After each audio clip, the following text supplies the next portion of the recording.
हमारा प्यारा भारत, वो भारत जिसका नाम सुनकर हमारा सीना गर्व से चौड़ा हो जाता है। और यदि वैदिक काल से लेकर वर्तमान युग तक की बात की जाए और विश्व में गौरव की हर सीमाओं को पार किया जाए तो शायद चारों ओर सिर्फ भारत ही भारत सुनाई और दिखाई देगा। चाहे प्रथम भाषा के रूप में संस्कृत और तमिल हो, चाहे प्रथम विश्वविद्यालय के रूप में नालंदा और तक्षशिला विश्वविद्यालय हो, चाहे विशालतम मरुस्थल थार हो या विश्व का सबसे अधिक वर्षावृत्ति स्थल मौसिन राम हो, चाहे उत्तर में गिरिराज का मुकुट हो या दक्षिण में अंतहीन सी प्रतीत होती महासागरों की पादुका, ये सब सिर्फ विश्व गुरु के ही नसीब में होती है। इस प्राचीन भारत में अनगिनत विद्वान, गणितज्ञ, आचार्य, प्रकांड पंडित और बुद्धिजीवियों ने जन्म लिया और उनको वो पहचान कभी नहीं मिली जिसके वो असली हकदार थे। तो आज हम इस वीडियो में ऐसे ही विद्वानों की कुछ महान खोजों को जानेंगे। So without wasting any more time, let's get started.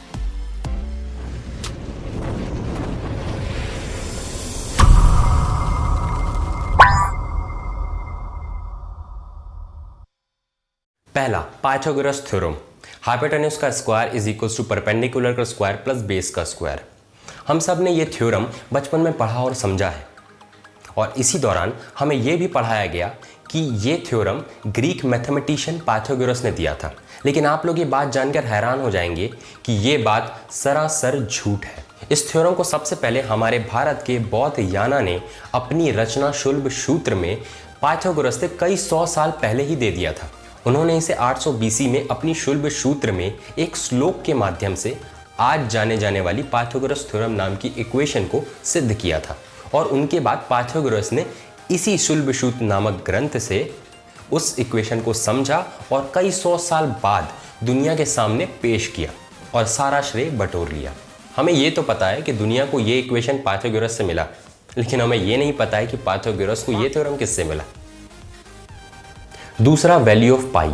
हम सब ने पढ़ा है, इवन गूगल पे भी आप सर्च करेंगे तो आप आर्किमिडीज और सिराकल का नाम देखेंगे, क्योंकि ऐसा माना जाता है कि दुनिया को सबसे पहले पाई की वैल्यू आर्किमिडीज ने दी थी, जो कि एक अधूरा सच है। आर्किमिडीज ने पाई की वैल्यू 3.1605 दी थी, जो डेसिमल के बाद सिर्फ एक संख्या सही है, जबकि हमारे भारत में प्राचीन काल से ही पाई की सही वैल्यू का इस्तेमाल किया जा रहा है। 476 AD में जन्मे प्राचीन भारत के महान संस्कृत स्कॉलर आर्यभट्ट ने पाई की एग्जैक्ट वैल्यू 4 डेसिमल प्लेस तक देके गणित को सर्वश्रेष्ठ और नायाब उपहार दिया। तीसरा, फिबोनाची सीक्वेंस।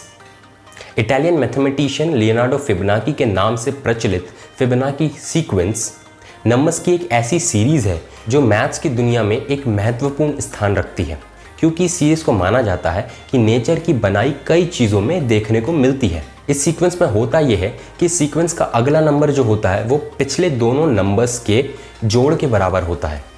आप इस सीक्वेंस को अपने आसपास भी ऑब्जर्व कर सकते हैं। माना जाता है कि इस सीरीज को 1202 AD में लियोनार्डो फिबोनाची ने खोजा था। उन्होंने अपनी किताब लिबर एबासी में इसका वर्णन किया है, लेकिन उसी किताब के प्रीफेस में उन्होंने खुद ये बात मानी है कि वो भारतीय मैथमेटिशियन से इतने ज़्यादा प्रभावित हुए कि उन्होंने खुद को पूरी तरह भारतीय गणितज्ञों को समर्पित कर दिया। उन्होंने तो ये तक कहा कि उन्हें भारतीय मैथमेटिशियन के सामने ग्रीक, अराबिक और इजिप्शियन मैथमेटिशियन फीके से लगते हैं। खुद उनकी इतनी सराहनाओं के बावजूद भारतीय गणितज्ञों को कभी वो सम्मान नहीं मिला जिसके वो असल हकदार थे। फिबोनाची के पैदा होने से 2300 साल पहले ही भारत के महान स्कॉलर पिंगाला ने इस सीक्वेंस को बता दिया था। सिर्फ यही नहीं, पिंगाला ने बाइनरी नंबर सिस्टम की भी खोज की थी, जो बाद में गॉटफ्रीड लिबरेस नाम के एक मैथमेटिशियन ने 17वीं शताब्दी में दुनिया के सामने पेश की और सारा श्रेय उनको चला गया। वो क्या कारण रहा होगा जिसके कारण हमारे यहाँ के महानतम मैथमेटिशियन, एस्ट्रोनॉमर, फिजिसिस्ट का नाम दुनिया में कहीं गुमसा रह गया। शून्य का इस्तेमाल प्लेस होल्डर के रूप में, नेगेटिव नंबर्स की खोज, integers, algebra, 10 digit numeral system, arithmetic जैसी महान खोजों का स्रोत हमारा भारत रहा, पर फिर भी हमें आज भी बाबा हकीम और सपेरों के देश के रूप में चित्रित किया जाता है।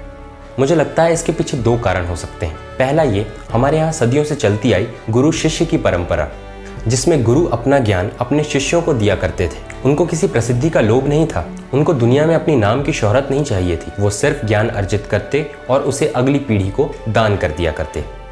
और दूसरा कारण ये भी संभव है कि 16वीं से 19वीं शताब्दी में जब पूरी दुनिया हमारे यहाँ ही कई सालों पहले खोजी हुई चीज़ों को अपने नाम से प्रचलित कर रही थी, तो हम खुद को विदेशी लुटेरों और इंपीरियलिस्टिक ताकतों से बचा रहे थे। हमें ना सिर्फ आर्थिक तौर से बल्कि सामाजिक और सांस्कृतिक रूप से भी लूटा जा रहा था। ये पीड़ा कहीं ना कहीं हमारे जहन में घर कर गई, लेकिन हमारे देश और विद्वानों की महानता को कोई झुटला नहीं सकता, क्योंकि प्राचीन काल में जो भी महान सभ्यताएं हुई वो आज सब लुप्त हो चुकी हैं। सिर्फ भारत ही है जिसने विश्व गुरु की उपाधि भी देखी है और भीषण गुलामी की पीड़ा भी सही है, फिर भी आज भी अपनी विराट महानता का परचम लहरा रही है, क्योंकि वो कहते हैं ना, पराकाष्ठा को परिमाण की आवश्यकता नहीं होती। तो ये था एंड इस वीडियो का। कैसा लगा हमें कमेंट सेक्शन में ज़रूर बताइएगा। अगर इस चैनल पे कहीं से भी नए आ गए हैं तो सब्सक्राइब कर दीजिएगा और वीडियो को लाइक किए बिना मत जाइएगा। Thank you. जय हिंद।